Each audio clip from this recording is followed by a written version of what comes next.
"There it is," 𝐵ACON_BITS squealed, curly tail wagging with excitement. "My dungeon."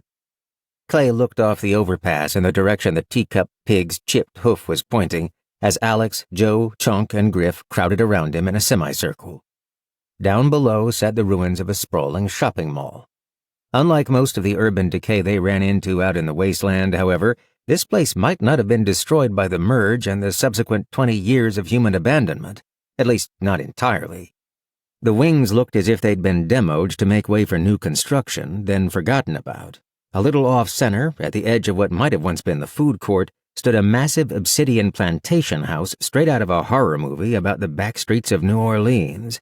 It was cheesy antebellum architecture at its finest, complete with a huge double-decker porch held up by cracked columns and a gabled roof crowned with a squared cupola.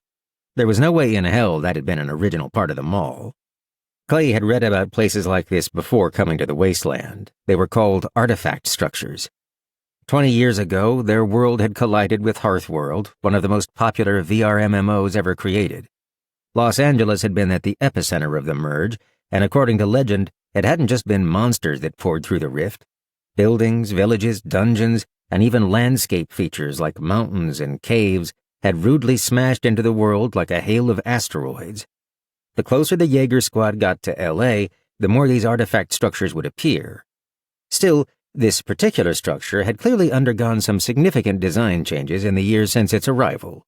Where the parking lot should have been was a lush, rolling green field dotted with gnarled trees, cracked stone mausoleums, and above-ground vaults covered in kudzu vines and Spanish moss. A thick ground fog swirled through the out-of-place graveyard, drifted over its leaning steps, and climbed into its shattered windows. Remixed synth music thumped out of unseen speakers, and corpse candles floated over the graves, flashing neon colors in time with the bass.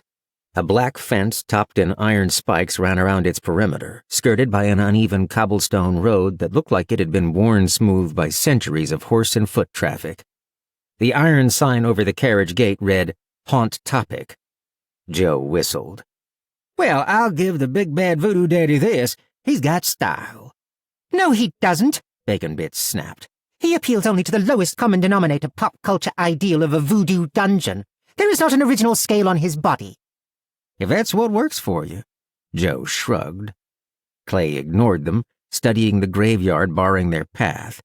In order to make it to the front door, they'd have to follow the winding cobblestone street through the displaced cemetery.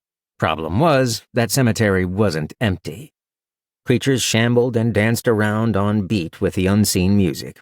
At first glance, Clay thought they were bright neon skeletons dressed in ancient emo and gothic hip apparel, but on closer inspection, he realized they were humanoids covered in black grease paint and day-glow skulls and bones. "What type of creatures are those?" he asked 𝐵ACON_BITS, keeping his voice low. "Hauntsters.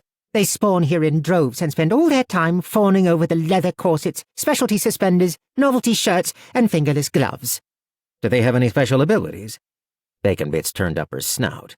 "If you consider amassing hordes of minor accessories from something called anime a special ability, many wear pentagrams and carry voodoo dolls and chicken blood bombs, but they are only emulating our fool of a dungeon lord."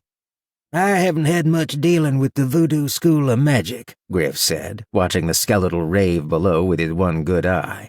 "Wasn't a part of Hearthworld's original system, but I'd say treat anything with bomb in the name as particularly dangerous." "Same," Clay agreed. Seeing they didn't share her scorn, 𝐵ACON_BITS turned to Alex, who had become her best friend in the short time they had been helping her. "I ask you, Alex, is there anything more cliché than a haunted house? When I am on the Dungeon Lord's throne, I will return dignity and terror to the office, beginning with a complete renovation from the ground up." Alex smiled down at the little pig. "What kind of dungeon will you make it into?" "Oh, the most formidable and intimidating worm farm." Clay raised an eyebrow. "You might need to reconsider the name."